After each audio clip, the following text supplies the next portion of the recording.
The woman who killed herself unknowingly on the morning of March 23, 1990, Kansas City, USA, was experiencing an ordinary day in a house. Mary Reese, a woman in her mid-40s, was found sitting on the living room couch and dead. Her face was blackened, her eyes open, and on the table in front of her was a cup of unfinished tea. The police initially thought it was just a heart attack, but something was strange, a faint almond smell in the room.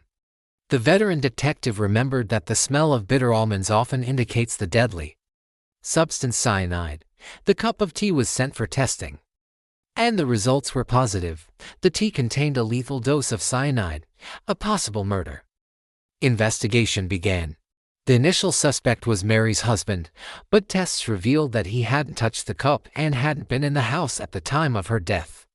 Family and friends confirmed that Mary had no enemies and was well liked by everyone. Weeks passed, and the investigation yielded nothing, until the police noticed something surprising when they reviewed the security cameras at a nearby store.